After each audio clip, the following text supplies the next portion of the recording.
Muy buenas noches, bienvenidos al programa El Envite de los servicios informativos de la Televisión Canaria. Muchas gracias por acompañarnos un martes más. Estamos inmersos ya en los presupuestos del 2013 que han sido calificados los más duros en Canarias y en España, los más duros a los que nos enfrentamos. Hoy vamos a tener la oportunidad de hablar de esto, de los presupuestos que nos esperan, de si se están haciendo bien las cosas, las recetas que se están aplicando en España, en Europa, o si estos recortes hay que acompañarlos de algo más. En fin, tenemos la oportunidad de hacerlo con un invitado que es el portavoz parlamentario del Partido Socialista en el Parlamento de Canarias, Manuel Fajardo. Muchas gracias por acompañarnos, muy buenas noches. Gracias a ustedes, buenas noches.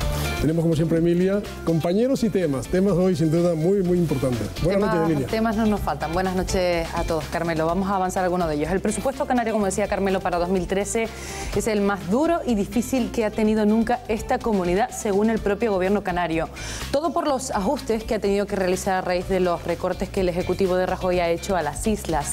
El Partido Socialista y Coalición Canaria intentaron incluir algunas mejoras en las cuentas del Estado, pero el PP hizo gala de su mayoría absoluta y rechazó las enmiendas.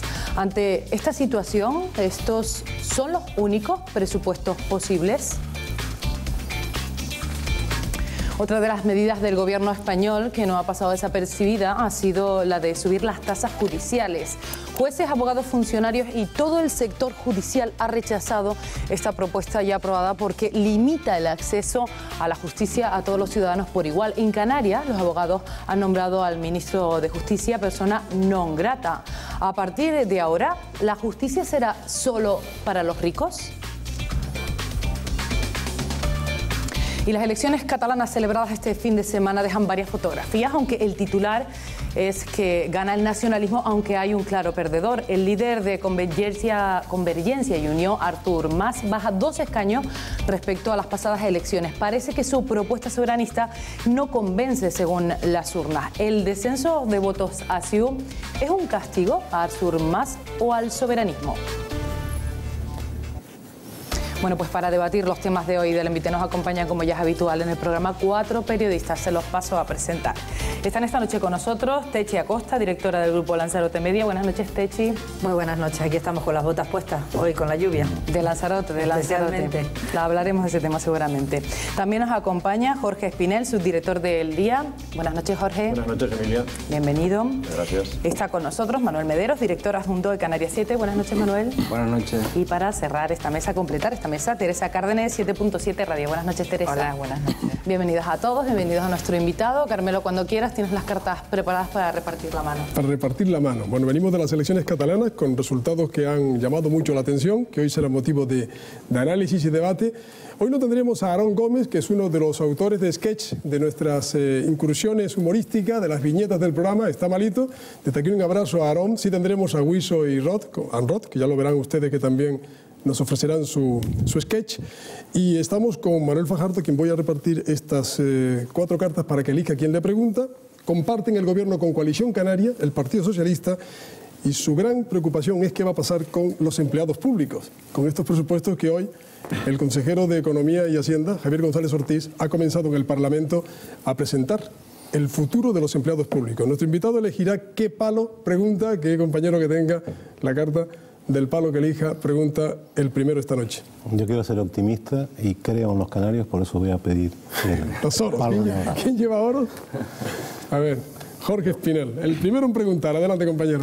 Buenas noches, señor Fajardo. Buenas noches. Comenzaba Carmelo diciendo que estos son los presupuestos más duros a los que se enfrenta la Comunidad Autónoma Canaria para 2013.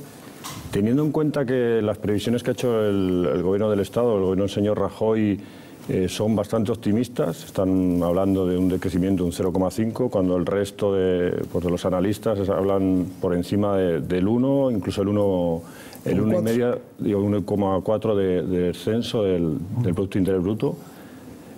¿A qué se enfrentan los canarios el próximo año? Pues eso supone que las previsiones puede ser que allá por el mes de mayo nos anuncien un nuevo tijeretazo y como consecuencia de ello, pues la propia comunidad autónoma tenga que aplicarse el cuento, ¿no? ¿Eso lo ha tenido en cuenta el Gobierno de Canarias y su partido de cara a la hora de elaborar los presupuestos? Sí, se ha tenido en cuenta. Se ha tenido en cuenta la posibilidad de que efectivamente todas las gestiones que está haciendo el Gobierno estatal a nivel europeo pues caigan en saco roto y al final tenga que España recurrir a lo que nadie quiere nombrar, pero al rescate, pero no al rescate solamente del sector financiero, sino al rescate tan temido, ¿no?, que ha pasado en Grecia o que ha pasado en otros países de la Unión Europea. Por eso cuando usted me hace la pregunta o se asevera y se ha aseverado de que son los peores presupuestos a los que se ha enfrentado el Gobierno de Canarias en la historia, es posible que si ocurre eso nos tengamos que enfrentar el próximo año, que además tenemos, como bien sabes, aparte de que el objetivo del déficit que vamos a tener que cumplir es incluso más crudo que el que tenemos que cumplir este año, posiblemente, yo espero que no, y quiero ser optimista, y quiero pensar y tengo esperanzas de que de alguna forma quien lidera toda esta política de recortes, que es Alemania, y personificada en su canciller, en doña Angela Merkel, se dé cuenta de que esta política de recortes lo que está llevando es a más paro, más recesión, y lo que está llevando es a que empeoren todos los indicadores económicos, no solamente en los países que lo estamos pasando mal, sino también incluso ya está hablándose de que Francia puede entrar incluso en recesión. Por tanto, si hay un cambio de esa política, que incluso, como bien sabe, el propio Obama aboga por ese cambio de política económica, quizás tengamos la esperanza de que nuestro futuro desde el punto de vista económico sea mejor y no a peor. La gente se pregunta qué va a pasar a partir del 2013, calificado no solo con los presupuestos peores, sino el peor año económico de Europa, de España, y efectivamente todo el mundo está confiando en que haya algún maná de dinero. La primera norma de estilo es que hay que procurar ser breves en las preguntas y en las respuestas. Emilia, empezamos con las cuentas públicas. Sí, vamos a introducir algunos de los asuntos que vamos a abordar en esta primera ronda de preguntas. Los presupuestos canarios para el próximo año ya están en el Parlamento y esta semana los consejeros han comenzado a exponer en comisión parlamentaria cómo quedan las cuentas de sus áreas. En este pendrive que van a ver, el consejero de Economía y Hacienda, Javier González Ortiz, entregó el proyecto de ley de presupuesto al presidente de la Cámara, Antonio Castro. Son 6.288 millones de euros, es decir, casi un 7% menos que este año. El gobierno canario los ha calificado como los más duros y difíciles a los que se han tenido que enfrentar en el archipiélago. El 70% se va a destinar a sanidad, educación y a prestaciones sociales. El recorte de 450 millones en las partidas que el Estado destina a Canarias se traducirá en nuevas reducciones de empleo y salario para los empleados públicos de la comunidad autónoma. Canarias cuenta con 62.000 empleados públicos, 3.300 se verán afectados por las medidas de ajuste, entre ellos el personal laboral y funcionarios interinos. Desde el gobierno canario se ha dicho que no habrá despidos masivos, pero sí ha admitido que no renovará empleos temporales y repondrá las jubilaciones y otras causas de baja. Estas reducciones se concretan estos días con los representantes de los trabajadores. Unas negociaciones, Carmelo, que de momento están en el aire. Sí. Más de 3.000 empleados públicos están pensando qué va a pasarle y efectivamente se ha dicho que no, el gobierno, que no va a haber despidos masivos. Techi es de Lanzarote como nuestro invitado, así que comienza Techi. Don Manuel, muy buenas noches. A mí me gustaría saber, efectivamente son los presupuestos más duros, el peor en cuanto a cantidad, por la cantidad que se ha reducido, pero son los mejores que ustedes podían o que el Ejecutivo canario podía haber hecho.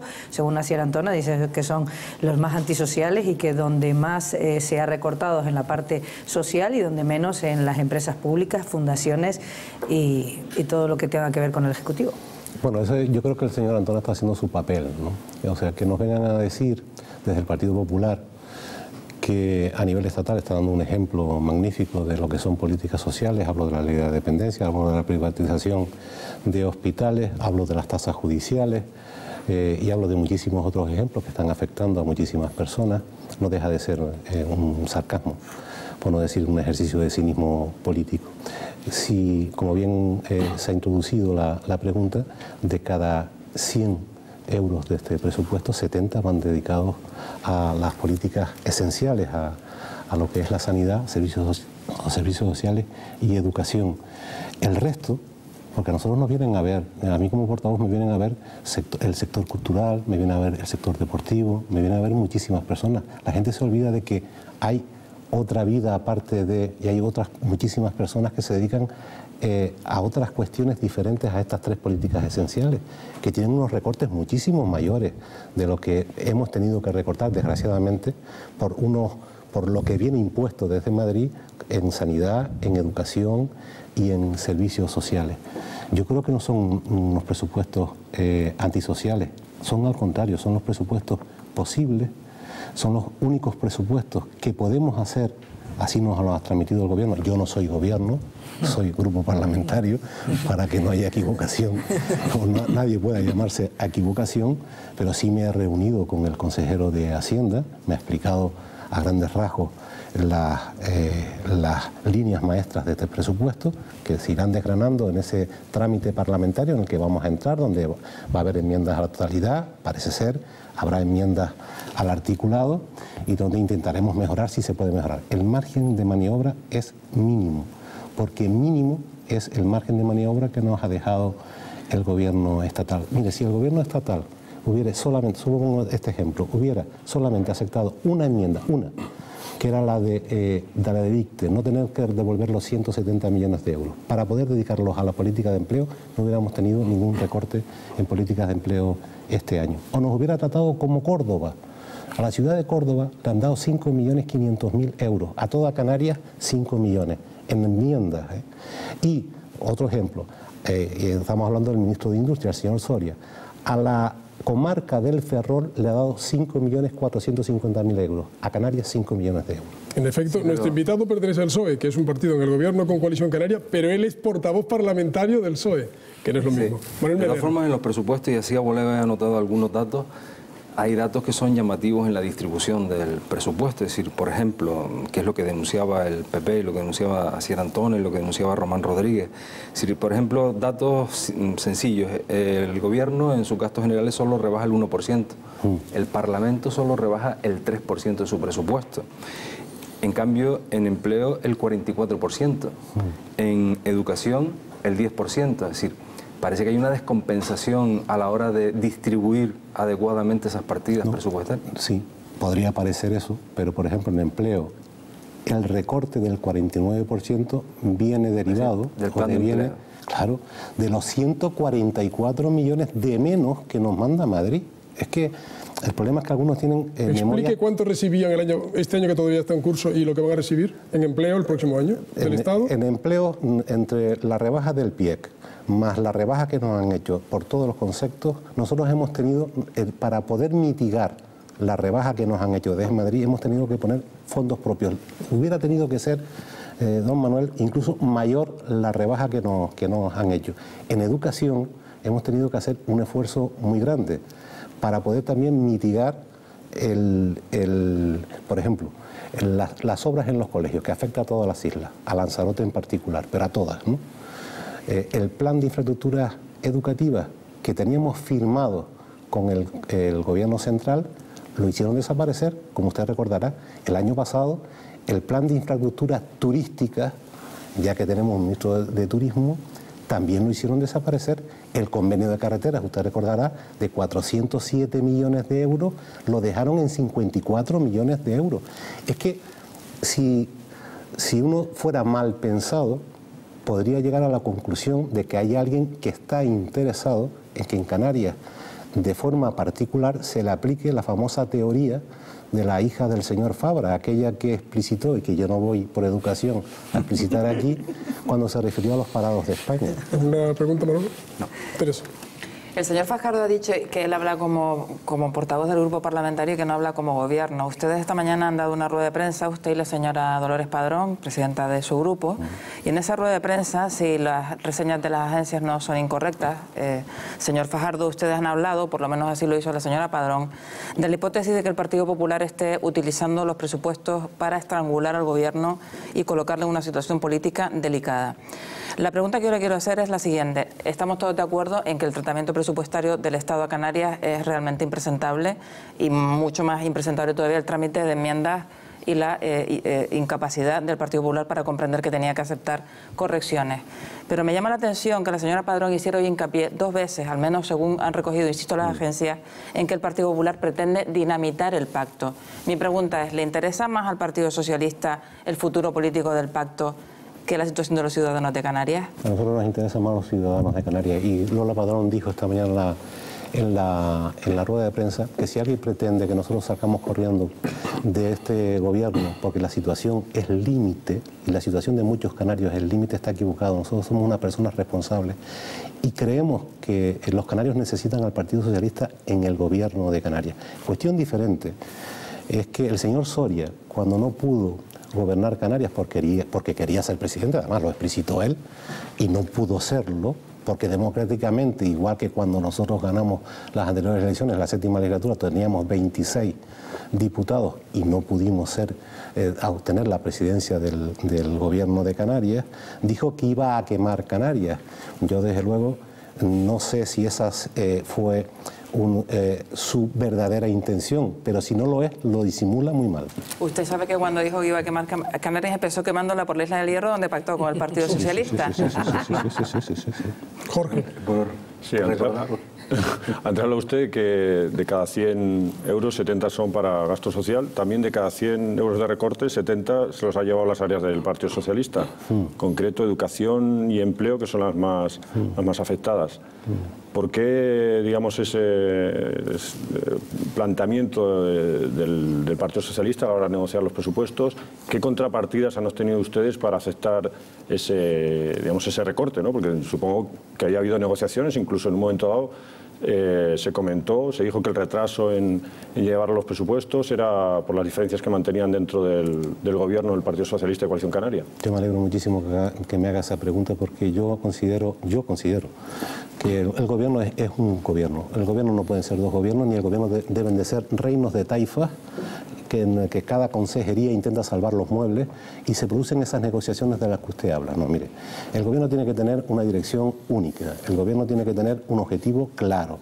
Y para nosotros, en el pacto de gobierno que firmamos con Coalición Canaria, el objetivo claro era la preservación de los servicios esenciales que tiene que prestar la comunidad autónoma a todos los canarios y a todas las Canarias. Por tanto, yo no puedo entender que dentro de un gobierno se pueda dar una negociación en la que yo diga, por ejemplo, siendo consejero de educación, que si a mí me recortan el hoyo, le recorten el hoyo a sanidad. Yo me gustaría que se hubiera podido invertir mucho más en este presupuesto. Me gustaría que se hubiera podido dedicar mucho más a gasto social, pero por lo que ustedes saben ha sido imposible. Pero es llamativo que en esas dos áreas concretas, educación y empleo, son servicios esenciales, ¿no? Se supone, ¿no? Y se llevan gran parte del recorte de los 450 millones. Sí, pero ya les he explicado o les he intentado explicar que los recortes vienen dados por los recortes de Madrid, tanto en educación como en empleo. Sí, bueno, Madrid les transfiere a ustedes una cantidad, después ustedes supongo que distribuirán, ¿no? Sí, hemos intentado hemos intentado distribuir de la mejor forma posible, y de hecho, si a mí el consejero de Educación, en este caso el secretario general además del Partido Socialista, me dice que con el presupuesto que tiene en la actualidad, es un presupuesto en el que se garantiza que no haya despidos, que se pueda contratar a todos los interinos que estaban contratados hasta ahora, que no haya merma en la calidad del servicio educativo, que la ratio profesores-alumnos se conserve, pues yo entiendo que se ha respetado lo que el consejero ha solicitado. Pero vuelvo a repetirle, no se debe, yo no sé lo que pasaba en el pasado. Yo no sé, había que preguntarle a los protagonistas de la legislatura pasada. No, estamos hablando de la presente, la pasada está. Pero en la pasada sí daba la sensación en algunos momentos en que había dos gobiernos y había dos presidentes de gobierno. Manuel Mederos. De todas formas, da la sensación de que en este gobierno ustedes asumen la peor parte de los presupuestos. Es decir, ustedes se van a enfrentar a los recortes mayores, al 71%, como bien apuntado Espinel, pero también se van a enfrentar a la decisión y al control de las rebajas de salarios públicos, de conflictos laborales que van a haber en la Administración Pública Canaria, etcétera, etcétera. Y después, respecto del debate, a mí sí me gustaría preguntarle, usted dice que no hubo debate en el gobierno, sino que es un solo gobierno, pero ¿no hubiese sido mejor, como alguno miembro de su partido propuso, elevar algunos impuestos para evitar este collafisco presupuestario? Yo no he dicho que no haya habido debate dentro del gobierno. ¿Dio a entender usted además, que no ha habido debate? No. ¿Dio usted a entender que no ha habido debate? ¿Que era un gobierno? No, yo digo lo que debe de ser un gobierno. Porque además, como usted bien sabe, las deliberaciones del Consejo del Gobierno son secretas, por lo tanto no las puedo conocer. Sí, pero en algún momento salió en la prensa y estaba en la opinión pública que había un debate entre impuestos o no impuestos. A mí me han preguntado en más de una ocasión, don Manuel, dice, bueno, ¿ustedes están de acuerdo en todo? Y yo le digo, no, pues mire, claro que no. Es que si no estaríamos todos dentro del mismo partido. Claro que hay opiniones diferentes de cómo afrontar los problemas. Hay gente que puede pensar, bueno, pues mira, para arreglar este presupuesto podríamos haber optado por la fórmula PP, fácil. 18.000 personas, o funcionarios o personal laboral a la calle, rebaja del 5% salarial a todos los empleados públicos de la Comunidad Autónoma Canaria, subida de impuestos y problema arreglado. Y si de paso privatizamos algún hospital, modelo PP. No nos diferenciamos absolutamente del Partido Popular, de ninguna comunidad autónoma que está gobernando el Partido Popular. Que hay formas diferentes de entender cómo se resuelven los problemas. Pues claro que sí. El Partido Socialista ha apostado por que no haya despidos masivos. Coalición Canaria igual.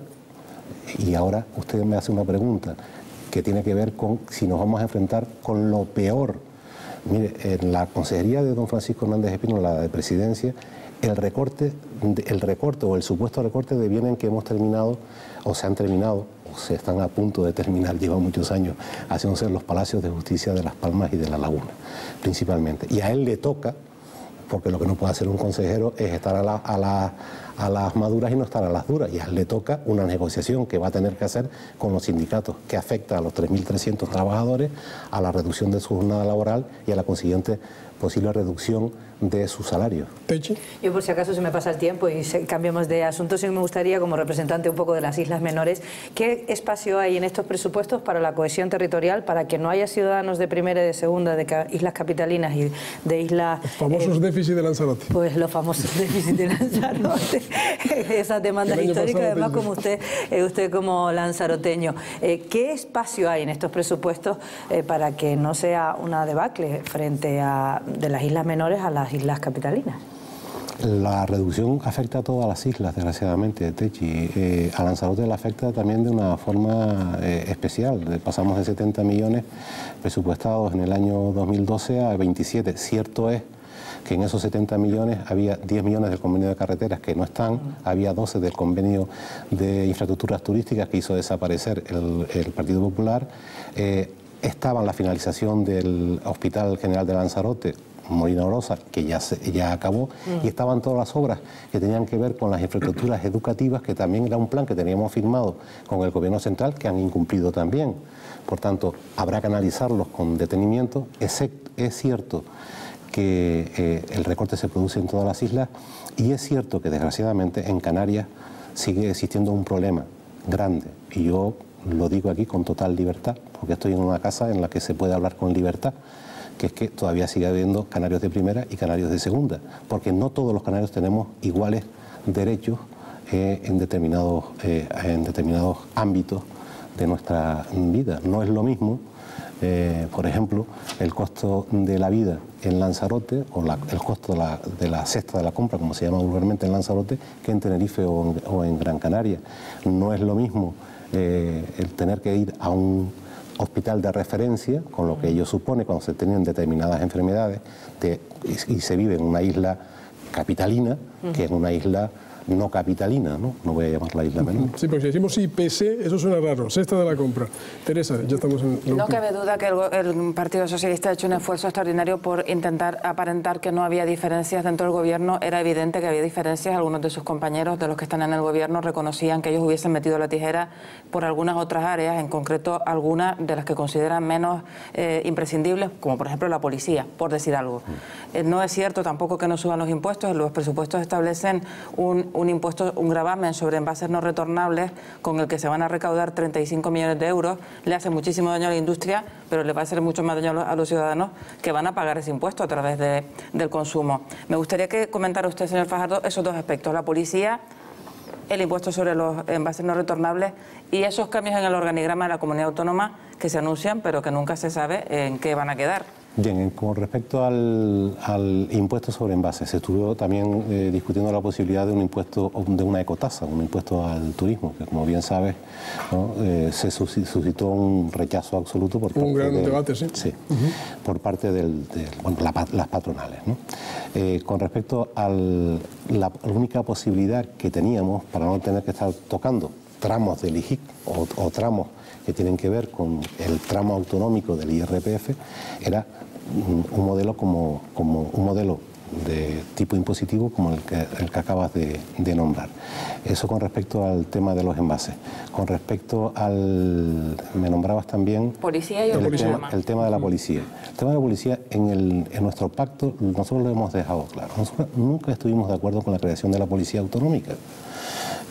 Y seguimos siendo coherentes con eso. Lo que pasa es que nos encontramos con una policía autonómica ya montada, precisamente por aquellos que ahora, de alguna manera, quieren que desaparezca la policía autonómica y que aplaudieron hasta con las orejas la creación de la policía autonómica. Y nosotros lo que dijimos en el pacto es que mientras no existiera disponibilidad presupuestaria, no iba a ampliarse la plantilla de la policía autonómica. La plantilla de la policía autonómica, como bien sabes, Teresa, son funcionarios. Y tenemos un problema porque, como bien sabes, con los funcionarios no puedes tomar determinadas decisiones y así todo hemos bajado la partida de la policía autonómica en lo que hemos podido y hemos bajado también en la Academia de Seguridad.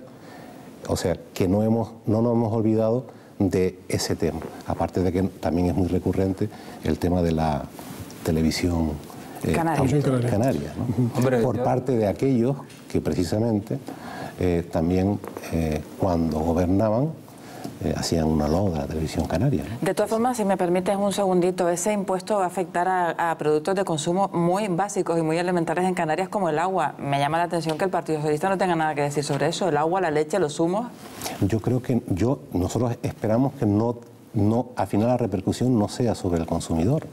Eso es lo que esperamos, pero es la única forma, cuando te encuentras con unas cuentas, con los recortes que te vienen impuestos desde Madrid y tienes que cuadrar un presupuesto para poder, por ejemplo, mantener los hospitales abiertos y prestar, porque en este caso tengo que hablar de sanidad, porque además recientemente he visitado, no porque quisiera, un centro hospitalario aquí en Tenerife y tengo que mandar un saludo afectuoso a todos aquellos médicos, enfermeras, celadores, todo el personal sanitario de Canarias que hace un esfuerzo ímprobo por darnos la mejor sanidad posible. Para poder mantener servicios como esos no nos ha quedado otro remedio que crear figuras como esas, o como tuvimos que hacer, como bien sabes, durante este año 2012 con la Ley de Medidas Administrativas y Fiscales. Jorge, hay brevemente, por favor. Dos cuestiones, por ejemplo, el tema, ya que habla usted de sanidad, esta mañana incluso lo planteaba la señora Padrón en la rueda de prensa que oficiaba con usted, los hospitales del norte y del sur de Tenerife. Estamos aquí en Tenerife hartos de anuncios de que se va a abrir, de que la cosa va muy bien. Vuelven a desaparecer de los presupuestos. La señora Padrón ha anunciado que van a presentar una enmienda, que van a hacer un frente, y después el señor Elpidio Armas, que también, bueno, pues ha levantado la voz sobre el tema de la conectividad, si se le van a asegurar el tema de las líneas marítimas o van a seguir sufriendo, pues digamos, los avatares en función de cómo vaya el mercado, ¿no? Ambos problemas se tienen que resolver y se deben y se tienen que resolver. ¿Pero por qué no vienen resueltos ya con el presupuesto? Porque hay que esperar al trámite parlamentario. Porque el trámite... la pregunta, yo no soy gobierno, habría que hacérsela al gobierno. Bueno, de todas maneras, yo le digo, como portavoz parlamentario, que soy el encargado de coordinar las enmiendas y de negociarlas con Coalición Canaria, que Coalición Canaria está en la misma posición que nosotros. Se tienen y se deben de resolver. Pero como problemas. miembro del PSOE, se nos pasa el tiempo, Techi. ¿Se queda usted, ve la mano del PSOE en esos presupuestos? Ideológicamente hay una mano importante, es decir, ¿se podía haber hecho algo más a la izquierda en esos presupuestos que se acaban de hacer? ¿O es que con esos 2 céntimos no se podía hacer absolutamente nada? Prácticamente nada más, Techi. Ahora, te mentiría, y yo nunca la voy a hacer, si yo te dijera que yo particularmente a lo mejor hubiera introducido, y esto nos va a gustar, algún tramo en el impuesto de renta de personas físicas a las personas que más ganan. Se había hablado de eso, sí. Así de claro. Estamos en El Envite, como saben, emitimos los martes esta temporada. Vamos a entrar en un tema, sin duda también, que ha tocado el bolsillo de la gente, o lo va a tocar en el futuro, las tasas judiciales. Los abogados de las islas han decidido declarar persona non grata al ministro de Justicia e incluso prohibirle la entrada en sus dependencias. Esto, Emilia, aparte de sorprendente, refleja también el estado de opinión que hay entre los abogados. El estado anímico, desde luego, un asunto más que va a volver a tocar el bolsillo de los demás. Tampoco están contentos con las reformas de Rajoy los jueces, fiscales, secretarios judiciales y abogados de Canarias, como ha dicho Carmelo. Por eso han salido a la calle. Aseguran que el gobierno español está aprovechando la crisis para restarles competencias y que la reforma del Estatuto del Juez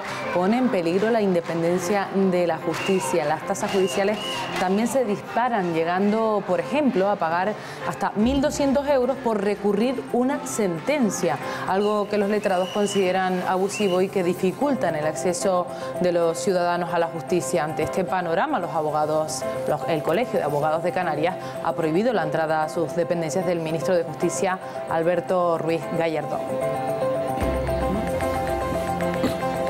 Y vamos a poner sobre la mesa otro de los temas que marca también la actualidad de esta semana, son las elecciones catalanas. Artur Mas ganó los comicios, pero perdió diputados. La convocatoria anticipada de elecciones del presidente de la Generalitat catalana deja a Convergencia y Unió con 12 diputados menos de los que tenía. Ahora tiene que buscar socios de gobierno. Podría ser con Esquerra Republicana, que prácticamente ha doblado su representación y se convierte en la segunda fuerza más votada, desbancando al PSOE, que ahora es la tercera fuerza. El Partido Popular aumentó su presencia con un escaño más. Además, sale reforzada con el triple de representación la formación españolista Ciutadans. Bueno, pues con estos dos asuntos, jueces y elecciones catalanas. Elecciones catalanas. Una pregunta, Manuel Fajardo, abogado. Esto de la decisión de los abogados canarios de declarar persona non grata al ministro e incluso prohibirle la entrada en sus dependencias, ¿en qué se traduce eso? Y si hay precedentes, usted quizá pueda decirnos. No ha habido ningún... Yo no conozco ningún precedente en ese sentido, ¿no? Es una declaración más simbólica, ¿no? Porque no creo que al señor Gallardón, el ala moderada del Partido Popular, sí, si llega a ser el ala extrema, no sé con lo que nos hubiéramos encontrado, ¿no? Pero no creo que le vaya a afectar mucho. Yo espero del señor Gallardón que ante el rechazo de jueces, fiscales, secretarios, abogados, procuradores, notarios y registradores que faltaron, porque todos a través de sus asociaciones a nivel nacional se han mostrado en contra de esta ley de tasas, recapacite de alguna manera, ¿no? Porque ponía... sí, el ejemplo de los 1.200 euros de un recurso. Pero bueno, quizás la gente entienda que para una multa de 100 euros, de 90 hay que pagar 100, para una multa de 100 hay que pagar 200. Yo el otro día leía una sentencia que es de 23 de diciembre del 2002, por la que se condenaba por un caso de negligencia al pago de 600.000 euros bueno, en este caso a unos responsables médicos y a un hospital en particular. Al pago de esos 600.000 euros, ahora le hubiera costado a la familia reclamante ese pleito, que llegó hasta el Tribunal Supremo, 14.000 euros. Por ejemplo, una persona, un jubilado, que tenga que reclamar 100.000 euros por unas preferentes. Por cierto, hoy se ha dictado una sentencia, sí, en la que ya se declara estafa. Sobre estafa. Sí, este tipo de negocios jurídico bancario, bueno, le puede costar hasta 3.800 euros a una persona. Lo cual asusta. Pues le puede costar hasta 3.800. Un caso de tetraplegia por un accidente, si llega al Supremo, le cuesta 19.950 euros. En primera instancia, 6.500. En segunda instancia, 6.950. Y en tercera instancia, otros 3.950. O sea, estamos hablando de la quiebra del principio de igualdad y la quiebra del principio de tutela judicial efectiva. Yo, además, me extraña en una persona que, como todos los contertulios sabemos, es fiscal de carrera, ¿no? Manuel Mederos. Sí, las medidas, evidentemente, como dice Manuel Fajardo, son absolutamente descabelladas. Es decir, hay casos, porque además nosotros todos pensamos que nunca vamos a chocar con la justicia, que no nos va a pasar nada, pero salimos a la calle, damos un resbalón en un socavón, nos caemos y nos tenemos que enfrentar a la aseguradora, al ayuntamiento y tenemos que terminar en el juzgado. Y así en un montón de hechos que en la prensa ha ido publicando puntualmente muchísimos, ¿no? Pero yo también quería hacer una reflexión al margen, no sé qué le parece esto, porque hablamos de justicia gratuita y de justicia para ricos. Yo, la percepción que tengo de la justicia es que para los pobres hasta ahora también era costosa. Sí, litigar, hay que pagar a procuradores, que son caros. Hay que, nada más dirigirse a un abogado, hay que hacer una reserva inmediatamente de fondos para trabajar. Y luego el coste del procedimiento, es decir, que de eso de gratuito, es gratuita la parte de la Administración de Justicia, pero no para los pobres nunca ha sido gratuita, salvo que te acojas y en supuestos muy tal a un abogado de oficio.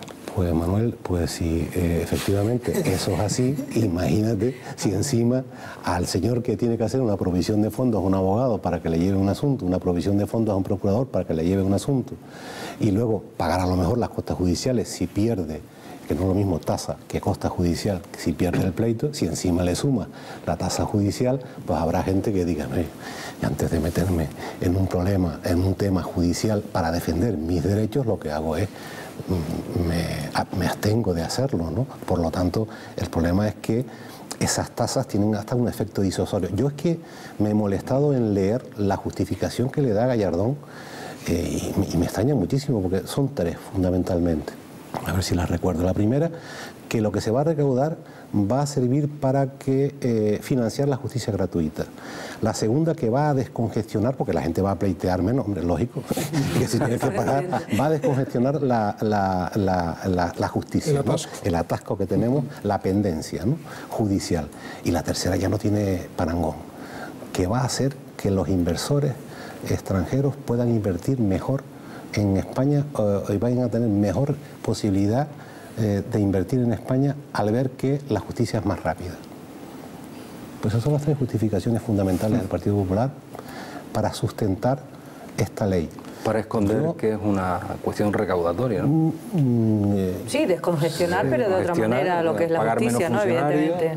Y hoy, por ejemplo, con el tema de Argana, se estaban preguntando mucha gente, no, hay que demandar, porque hay muchísimas también demandas contenciosas administrativas, es decir, cuando se hacen planeamientos, pues uno se demanda. Eso también tiene un coste importante, es decir, que va a ir muchísima gente que a lo mejor su finca pues no se la ha convertido en urbana o la han convertido en rústica y que va a dejar pues de demandar a la administración. Es tremendo, se cuenta, ¿no?, que la única que quedó exenta es la que faltaba, ¿no? ¿Cuál es la única? La vía penal. Ajá. Pero el resto de jurisdicciones va a quedar afectada por la ley. Con respecto a lo que estás diciendo, Argana, porque yo no me puedo sustraer de eso y soy conejero, aunque nosotros apoyamos al gobierno, me parece que no es de recibo que no se haya invertido el dinero por parte del gobierno de Canarias que se tenía que haber invertido en Argana para evitar, posiblemente no se hubiera evitado por la cantidad de agua caída, de lluvia caída, pero los compromisos hay que cumplirlos, ¿no? Y la gente tiene derecho a reclamar cuando la administración no cumple con su compromiso. Y la gente también tiene derecho, lo hablábamos antes de empezar el programa, a reclamar cuando se hacen obras que tú dices, pero ¿cómo es posible que nadie haya previsto un desagüe? O nadie haya previsto qué técnicos han realizado determinadas o hayan llevado a cabo determinadas obras que luego resultan ser totalmente inoperantes, ¿no? O cuando se presupuesta algo por 10 y al final termina costando 100, ¿no? Teresa. Usted ha sido muy didáctico cuando ha explicado los costes de las nuevas tasas judiciales sobre los ciudadanos. Sin embargo, parece que se echa de menos o se advierte cierta tibieza del Partido Socialista en la crítica de esa subida de tasas. La propia justicia reclama un mayor... digamos, un mayor apoyo de la política a los problemas de la justicia. No lo decimos los periodistas, lo dicen los presidentes de los tribunales superiores de justicia que se reúnen y echan en falta un mayor compromiso, un mayor respaldo de los propios operadores políticos para resolver los problemas de la justicia. Y luego, en cuanto a la tibieza política, señor Fajardo, no deja de ser llamativo que todos los operadores judiciales, fiscales, jueces, magistrados, abogados, todos coincidan en que hay que derribar esa ley de tasas y la política parezca un poco en la estratosfera. Vamos a ver, nosotros con respecto a la ley de tasas hemos hecho lo que se puede hacer desde el punto de vista político, que es presentar una enmienda a la totalidad que fue derrotada. sabes que se ha aprobado la ley y ahora hemos presentado en el Parlamento de Canarias, desde el punto de vista ya canario, hemos presentado una proposición no de ley para que se inste al Gobierno de Canarias para que a su vez lo haga el Gobierno de Estado y deje sin efecto esta ley de tasas, pero nosotros hemos agotado lo que en democracia se puede agotar, que es los mecanismos que te da el parlamentarismo. Dese en cuenta que esta ley, el único apoyo que tiene es la del Partido Popular. Es que ni UPyD, ni la rama de UPN que apoya al Partido Popular se ha quedado solo en esta ley. Yo creo que cuando alguien se queda solo en determinadas leyes debe de plantearse si es posible que esté equivocado, como el que va en dirección prohibida en una autopista y piensa que los que están equivocados son todos los que vienen en dirección contraria, ¿no? Jorge. No sé, Manuel, quedan otras vías, lo decía Teresa. El Tribunal Constitucional. Claro, en tus casos está anunciado el recurso, más rápido. Pero teniendo en cuenta toda la explicación esta que usted ha dado, ¿qué es lo porque yo creo que recaudatoria tampoco es muy recaudatoria si lo que va es a disuadir digamos, a la gente que esté afectada de pleitear, ¿no? O sea, con lo cual tanta recaudación no se va a producir. ¿Qué empeño debe tener el señor Gallardón en mantener este asunto? Porque desde luego no se entiende, ¿no? Usted dice que va solo por una autopista, pero... Sí. Aparte de recaudatoria, es fotográfica, ¿no? Retrata sí, a quien la propone y al partido que la apoya. Ni más ni menos. Es una concepción de la justicia que es totalmente extemporánea, no propia del siglo XXI, y que la han llevado a cabo, ya digo, solo, sin el apoyo de ningún partido del arco parlamentario y que pese a las reticencias que se muestran no solamente en el Parlamento, sino en todos los colectivos que hemos nombrado, están empeñados en seguir y en aplicarla. Y tenemos un problema, porque aunque se presente el recurso ante el Tribunal Constitucional, yo espero que los compañeros soliciten que quede en suspenso la ley hasta que no se resuelva el recurso del Tribunal Constitucional. Porque, como usted bien sabe, si esperamos a lo que suele tardar el Tribunal Constitucional para resolver algunos asuntos, lo que puede pasar es que muchísima gente que no haya podido ejercer su derecho va a ser irreparable la conculcación de ese derecho a la tutela judicial efectiva. Yo creo que es un tema muy grave y un tema que debería de hacer reflexionar al señor Gallardón y a la tercera opción, que es el señor Rajoy, ¿no? Después de la memoria del señor Aznar. Estamos hablando de un tema que afecta directamente a los ciudadanos, que es el tema de las tasas judiciales. Otro tema es el de los desahucios. Ustedes están en contra de la política del PP en tasas judiciales, también de la política del PP contra los desahucios, prácticamente en todo. En esto también, en lo de los desahucios, ¿por qué? Nosotros lo hicimos muy mal en el tema de los desahucios. ¿Está usted con la línea de los que han hecho un vídeo pidiendo perdón? El Partido Socialista lo ha hecho mal. El Partido Socialista no solamente lo ha hecho mal en los desahucios. El Partido Socialista, yo intervine en nombre de la Delegación Canaria en el último Congreso Federal del Partido Socialista. Yo creo que al Partido Socialista llegó un momento en que la gente... hay un libro precioso que recomiendo leer, que tiene que ver con los hijos del que fue presidente de la Generalitat catalana socialista, Pascual Maragall, y de la enfermedad que sufre. Y hay un párrafo precioso en el que dice que lo malo de esa enfermedad no es cuando el padre deja de reconocer a los hijos, sino cuando los hijos dejan de reconocer al padre. Y al Partido Socialista yo creo que le pasó con sus votantes y con sus simpatizantes eso. Llegó un momento que no lo reconocieron, porque yo me llevo bien con José Luis Rodríguez Zapatero, y es verdad, o sea, nosotros dijimos que no iban a pagar la crisis que no la habían ocasionado. Y la pagaron las que la están pagando quienes no la ocasionaron. Nosotros hicimos muchas promesas que incumplimos. Y entre ellas, nosotros tuvimos la posibilidad de haber cambiado la ley hipotecaria, que es del año 1909.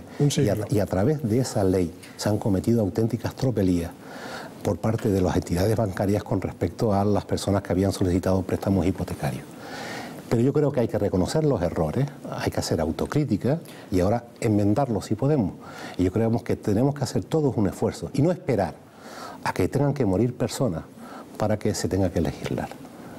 Y este ejemplo es también extrapolable a otros asuntos, y no quiero meter a Canarias porque si no me dirán desde el Partido Popular que estoy exagerando o que estoy dramatizando o que estoy llorando. Incluso gobierno personas no han sido capaces en el PP y PSOE de ponerse de acuerdo para sacar esto adelante, ¿no? Sí, porque la medida que nosotros solicitamos es mucho más potente que la que ha adoptado el Partido Popular. Yo creo que debería de haber una moratoria inmediata, sobre todo aquellos bancos que encima han recibido dinero público, y deberían, el tema de la dación en pago y otros temas que tienen que ver con una modificación. Nosotros hemos presentado una proposición de ley en el Congreso de los Diputados que tiene que ver con esto, sobre el endeudamiento, la dación en pago y otros aspectos. ¿Que teníamos que haber hecho con anterioridad?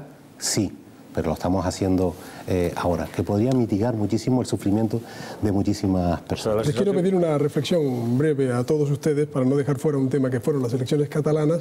Se nos va el tiempo. Brevemente, ¿qué reflexión, Techi? Yo la primera reflexión es que Artur Mas se equivocó absolutamente con el tema de pasar y cambiar el tema de lo que estamos viviendo, de la crisis, a ese debate nacionalista. Creo que el Partido Socialista medio escapó, pensaba que iban a quedarse sin cabeza y al final pues se quedó con 8 diputados menos y medio escapó.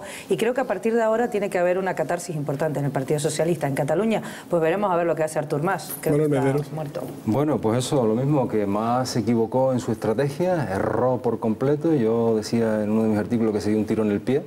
Y yo creo que eso es lo que ha pasado y eso lo saca fuera de escena. Lo conveniente, de mi punto de vista, es que Mas se retire de la escena política y deje que respire el ambiente político catalán.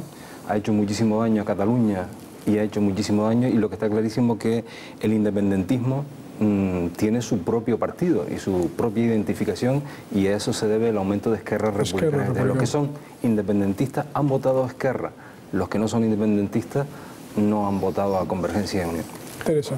Es evidente que Artur Mas alimentó a su contrincante político y los votantes, entre elegir a un soberanista light y a un soberanista directo, pues escogió el original y no la copia, ¿no? Es lo que parece que ha ocurrido, pero de lo que ha ocurrido en Cataluña, a mí desde luego sí me llama la atención la reacción del Partido Socialista, aparentemente incapaz. No sé si tengo tiempo de preguntarle a él o él contesta luego. La incapacidad del Partido Socialista para hacer autocrítica, empezando por ese Twitter que lanzó en la misma noche electoral Elena Valenciano, diciendo que al Partido Socialista en Cataluña no le había pasado nada. No había perdido. Última reflexión, la de Jorge, enseguida responde. Por eso el vídeo. Yo comparto con lo dicho por compañeros. Yo creo que al final el elector lo que elige son las opciones claras, ¿no? Yo creo que tanto CiU pues estuvo navegando, además yo creo que no llegó incluso ni a definirse, ¿no? Intentó enmascarar pues esa crisis económica en una bandera soberanista. Después estaba el Partido Socialista, que tampoco se definió. Yo creo que al final salieron ganando pues ante esa indefinición por los partidos más radicales, como son Esquerra Republicana, incluso Ciudadanos, ¿no? Que son partidos que mantienen, digamos, yo creo, en esos extremos, ¿no? ¿Por qué? Porque tal vez los partidos, pues tanto, yo digo, CiU como el PSOE, y yo creo que el PP, por cómo planteó esta campaña, ¿no? Incluso llevando al final esa última semana todo el tema de la corrupción, que yo creo que tampoco el elector le pareció bien. Hay una pregunta que ha lanzado Teresa sobre el grado de autocrítica del PSOE. Hay otra que lanzaba Emilia al comienzo del programa. ¿Esto castiga a Artur Mas, al soberanismo? En fin, responda a ambas si es posible. Bien, yo voy a intentar, es un tema muy amplio. Yo coincido con Manuel, vamos a ver. El presidente Mas entendió en un momento determinado que como cortina de humo podía servirle muy bien el tema del soberanismo. Incluso creyó que le iba a restar votos a Esquerra Republicana, tomando la bandera él. Al final resulta que ha pasado todo lo contrario. Ha bajado 12 diputados, ha subido Esquerra 11 diputados. Ha entrado, aparte de Ciudadanos, que ha elevado de 3 a 9, CUP ha entrado con 3 diputados, que es meramente, es bastante independentista, por no decir que es independencia pura y dura, ¿no?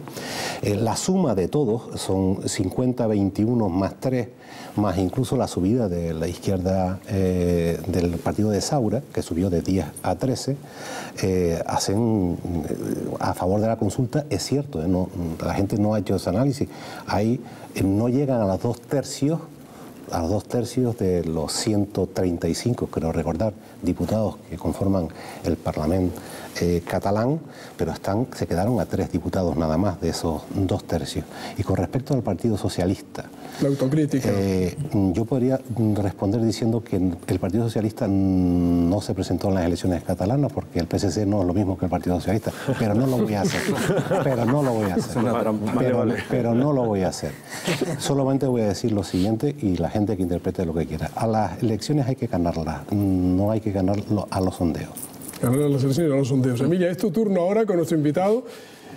Tu antiguo fotohotel lo hemos convertido ya en una especie de repaso sociológico sobre Canarias, ¿no? Y pues sí, la situación de España. dependiendo de la actualidad que tengamos, vamos a ir recorriendo en fotografías algunos de los asuntos de máxima actualidad. Le voy a pedir a nuestro invitado que se tiene usted que girarse un poquito en esta pantalla, porque vamos a ir mostrando las fotografías. Le voy a pedir pues que me diga lo que le sugiere. La primera del día, pues precisamente es la del día, es el acto conmemorativo, acto institucional hoy en el Parlamento de Canarias que conmemora la ley de los cabildos. Algunos presidentes del cabildo han apelado a tener más competencias. ¿Usted qué cree con esta crisis que tenemos? ¿Deberían tener más competencias? ¿Con esta crisis de recortes, con estas medidas que se están aplicando es imposible? ¿Quizás deberían reducirse, todo lo contrario? Yo fui vicepresidente del Cabildo de Lanzarote, soy cabildista convencido y pienso no que deben de tener más competencias, sino que deben de tener el dinero suficiente para poder asumir las competencias que tienen transferidas. Muy bien, vamos con la segunda fotografía, que quizás también pues, nos viene a reflejar esa cosa de los dineros, ¿verdad? Hablamos en este caso de esa reunión que algunos han tildado de fracaso, reunión de la cumbre este viernes en Bruselas. Parece que no se ponen de acuerdo, ha fracasado el presupuesto europeo, Alemania no quiere ceder a Gran Bretaña para hacer más recortes. ¿Esto viene a castigar aún más a las regiones ultraperiféricas como Canarias? Yo espero que no, yo espero que sepamos negociar. Espero que el señor Rajoy, el presidente de todos los españoles, sepa negociar, sepa defender Canarias. Esperaría otras cosas de él, pero por ahora no las está cumpliendo, y que al final la ficha financiera para las regiones ultraperiféricas sea la que realmente necesitamos. De momento, esta misma tarde, la ficha financiera para Grecia ha ido increciendo con ese aumento de capital que le han dado también junto con el FMI. Esperemos que para las regiones ultraperiféricas también pues se les vea un detalle, ¿no? Vamos con la tercera fotografía, que le va a sonar porque se trata del Hotel Oasis en el sur de Gran Canaria, que está previsto pues, que sea demolido en 2013. Algunas voces han hablado de incluirlo dentro de bien de interés cultural para evitar su demolición y que no le ocurra lo mismo pues, que le ha ocurrido en este caso a Chovito en el sureste de Tenerife, que al final ha sido derruido, demolido. Si tiene que ver si hay una afectación de la ley de costas con respecto a este hotel, una de las posibilidades que tienen es efectivamente ser declarado bien de interés cultural o hay otras fórmulas jurídicas para poder llevarlo a cabo.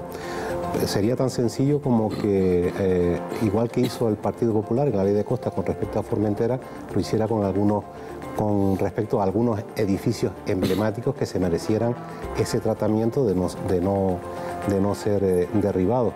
Ahora, difícil, por lo que he leído en prensa, lo veo difícil porque creo que la propiedad es la que quiere derribarlo, ¿no? Bueno, pues vamos con la última fotografía de hoy. Pues es una foto también muy actual. Nos referimos ahora a la segunda operación de cadera del rey, que también ha dado mucho que hablar porque justamente hace 2 días lo visitaba la familia real, empezó incluido su yerno, Urdangarín. ¿Qué le ha parecido a usted esa fotografía? Yo no he visto la foto, no hay fotos del rey con Urdangarín. Sentados en la misma hay fotos de Urdangarín, ¿no? entrando en el hospital, ¿no? No sé lo que le habrá dicho el monarca al señor Urdangarín. Ha metido la pata, quizás. ¿No? Hombre, lo de la pata quizás le sea más apropiado. A ver, quizás lo de la mano sea más apropiado al señor Urdangarín. La verdad es que ha sido controvertido, todo el mundo se ha hecho eco acerca de esa visita por sorpresa que parece que nadie se esperaba. Muchísimas gracias por su colaboración en el Fototest. Carmelo, cuando quiera. Estamos en clave de humor, Emilia. Saben ustedes que ya les comenté que Aarón hoy no interviene, está malito, que se reponga pronto, se restablezca, que se incorpore. Pero sí Guiso y Rod, que están en su casa siguiendo el programa como siempre, a ver de qué nos hablan hoy. Hemos hablado de presupuestos, de recortes, a ver por dónde nos sorprenden.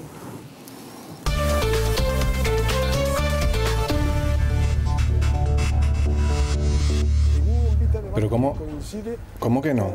Pero vamos a ver, hombre, si vamos preparándonos. Pero no se puede hablar con nadie. ¿En serio que...? Bueno, vale, está bien entonces. Venga, hasta luego. ¿Qué pasó? Vale, que se nos cayó el curro de diciembre. ¿Qué curro? ¿Dónde? Que no, Ale, que no nos llaman, tío, que no. Pero si te acaban de llamar, Guiso. A ver, Alejandro, que no. Que el trabajo que íbamos a hacer en Navidades, ¿te acuerdas? Sí. Pues que no se hace. Que no lo hacemos y ya está. ¿En serio, tío? Sí, tío. Otra vez. Por favor, pero si nos lo habíamos currado un montón, Guiso. Que estuvimos semanas ensayando, viendo cómo se movían las mulas y los bueyes para ir preparados, tío. Puede ser el problema. Parece ser que las mulas y los bueyes están quietitos, que dice que estamos sobreactuados. Pero es que encima me añade que hay una nota del Vaticano que Benedicto XVI ha dicho ahora que las mulas y el buey, pues que no salen en el Belén. Y nos han quitado, tío. Ya. Yo creo que eso no es verdad, Guiso. Yo creo que eso es una conspiración, ¿vale? Y claro, han cogido con el tema de los recortes y los primeros damnificados, pues son los animalitos. Mira, Ale, yo más que conspiración, yo le estaba dándole rollo ahora. El Vaticano que no está organizado, Ale, ahí hay falta de organización. Y el ejemplo está claro. Está ahora Benedicto XVI. ¿A quién está sustituyendo? A Juan Pablo II. Ahí se han cargado 14 números por toda la cara, tío. Guiso, pero eso también pasaba con los cantantes. Claro. Sí, por ejemplo, Camilo VI. ¿Qué? ¿Dónde están los 5 primeros? Claro. Por cierto, hablando de Camilo VI, ¿viste la Fórmula 1 el domingo? ¿Qué va? Estaba entretenido viendo las elecciones catalanas. ¿Que cuál fue mi sorpresa, Guiso? Al ver el desplome de Convergencia y Unión, que pasó de 62 diputados a 50 en unas elecciones que prácticamente se esperaba que tuviesen mayoría absoluta. Claro, a mí eso, ¿no? Después de verlo me me hizo reflexionar, porque yo digo, ¿cómo es posible que el líder de un partido que se llama Artur Mas consiga menos? Qué paradójico, ¿no? Todo. ¿La verdad que? ¿Estás bien, flaco? ¿Estás bien? Qué broma, Guiso. Claro que vi las LS. Claro que vi la Fórmula 1. No voy a perderme eso. Se salió, Alonso. Se salió. Guapísimo. Se salió Kobayashi, Ale. Que no, que lo hizo bien, digo. Que se lo curró. Para tener un coche de juguete, claro. Es verdad, una pena. Lo que no puede competir es contra otro coche que lleva alas, tío. Y bastante eso, bastante eso. Que hablando, tengo un chistaco. La Fórmula 1, tío. Buenísimo. Mira, te lo cuento. Se abre el telón. Sí. Vale. Se ve a un aristócrata diciéndole a su mayordomo que se puede retirar. ¿Cómo se llama el piloto de Fórmula 1? No sé. Sebastián Vettel. Sebastián Vettel, el piloto, el campeón, el mayordomo que se... Malo, Guiso. Malo, tío. Malísimo, Sebastián Vettel. Para un chiste que hago tampoco que... Sebastián Vettel, claro, Vettel, buenísimo, tío. Lo coges ahora, que ahora no tiene gracia que lo diga. Está bonito, me gustó. Buah. Está bonito.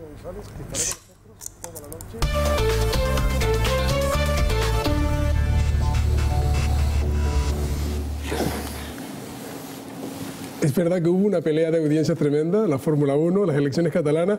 Usted que es un defensor de la política y de los políticos, en fin, que hay que en momentos difíciles apoyarle, cuando les ponen esos dos espectáculos, entre comillas, la gente elige hasta el deporte, incluso antes que el acto de ir a votar y elegir un presidente. No coincidieron en la franja horaria, sí, ¿no? Habría que haber visto por qué hubiera optado. Yo,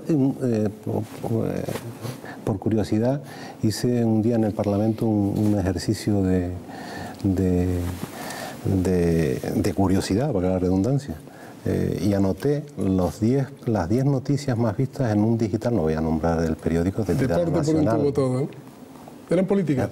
No, de política no había absolutamente nada. Aunque luego había desde la raja de la falda que se le había hecho a una determinada actriz a los goles de Messi, etcétera, ¿no? O sea, es verdad que no coincidieron, por la mañana la Fórmula 1 y por la... Nada, y me llamó la atención porque además lo que estaba ocurriendo en España, en esos días en particular, eran temas muy importantes, ¿no? Pero sin embargo la gente, por lo menos en las entradas, y lo que reflejan los periódicos, pues son temas, pues podríamos denominarlos como muy triviales, ¿no? Habría que ver también la gente si fue a votar después de las horas de la tarde en que se supo ya que Vettel ganaba o no, aunque hubo mucha participación durante la mañana, pero ese es un tema sin duda interesante también para ver en qué medida la gente está implicada en la política o empieza a pasar por todo lo que nos está sucediendo. 30 segundos para cada uno. Techi. Bueno, pues yo rápidamente dos notas de solidaridad. La primera con hace tan solo 2 días que hemos celebrado el Día Internacional de la Violencia de Género y desgraciadamente hoy otra mujer, por tanto ya asciende a 44 mujeres que han sido asesinadas y han fallecido a manos de sus compañeros sentimentales. Y por supuesto, como conejera, solidaridad con todos los vecinos del barrio de Argana y ojalá, sinceramente, porque hemos estado muy cerquita de la tragedia, ojalá se les oigan sus reclamaciones. Manuel Mederos. Yo, al hilo de lo que ha apuntado Manuel, quizás lo que está en cuestión es la credibilidad de los políticos y por eso los ciudadanos se distraen con otras cosas que no es la política. Por eso me parece que hay 2 hechos esta semana bastante significativos. Uno, lo que pasó con Convergencia y Unión en Cataluña. Yo creo que los ciudadanos cada vez son más inteligentes y se definen por la verdad, es decir, por aquellas opciones políticas que le dicen la verdad de lo que van a hacer y lo que quieren hacer, y no por aquellas opciones que lo disfrazan todo. Y la segunda cuestión, me ha gustado muchísimo el vídeo de los militantes socialistas, porque es un reconocimiento de errores, pero es de los militantes. A mí me gustaría ver a Zapatero y algún político más en ese vídeo. Ha sido más contundente. Teresa Cárdenas. Discrepo con el señor Fajardo, creo que a los ciudadanos sí les interesa mucho la política. No sé qué día vio usted el top 10 de las noticias más leídas. Es frecuente que no todas las 10 primeras sean políticas, pero hay mucha política, porque los ciudadanos leen mucha política. A lo mejor no son, o son los políticos los que no leen bien los mensajes de los ciudadanos cuando salen a la calle y les piden a ustedes cosas que ustedes parecen desoír. Antes comentaba Carmelo esa incapacidad del Partido Socialista y del Partido Popular para ponerse de acuerdo ni siquiera en algo tan absolutamente dramático como los desahucios. ¿Qué vamos a decir de ese presupuesto de Canarias que se presenta en el Parlamento con una comunidad que galopa hacia el 34% de paro y 1/3 bajo el umbral de la pobreza, que haya 2 enmiendas de totalidad anunciadas y que no sean ni siquiera capaces de ponerse de acuerdo sobre el presupuesto? Jorge Espinel. Yo sigo viendo la misma línea de Teresa, ¿no? Yo creo que a los ciudadanos les interesa la política y prueba de ellos, las elecciones catalanas, por ejemplo, hemos visto la alta participación, ¿no? Y habría que dar la vuelta a los políticos. Y yo creo que en Canarias tenemos una buena oportunidad ahora en, digamos, el trámite parlamentario de los presupuestos, de que realmente se piense en los ciudadanos y no en la foto y en esos discursos a veces demagógicos, vanos. O sea, si la culpa la tiene fulanito, la culpa la tiene menganito. No, o sea, vamos a preocuparnos realmente de los ciudadanos y de lo que necesitan y que se plasme, por ejemplo, esas medidas que anunció usted, el tema de los hospitales de Tenerife, los habitantes del Hierro, su conectividad, el tema de Lanzarote. O sea, yo creo que es ahí donde tienen que dar el callo los políticos y no, digamos, en discursos vagos, ¿no? Se les acaba el tiempo de los 30 segundos, le toca ahora al invitado. Recuerden que hay también convocada una huelga en Iberia en diciembre, 14 al 21. Esa seguro que hace daño, que no es las fechas de Navidad exactamente, pero hacen daño. Eso es el tiempo suyo para reflexionar en voz alta a propósito de lo que han dicho y también de lo que usted quiera añadir. Yo, en primer lugar, quería unirme al mensaje de solidaridad que ha lanzado Techi. Y, en segundo lugar, el hecho de que efectivamente en un periódico digital aparezcan como las 10 noticias más vistas.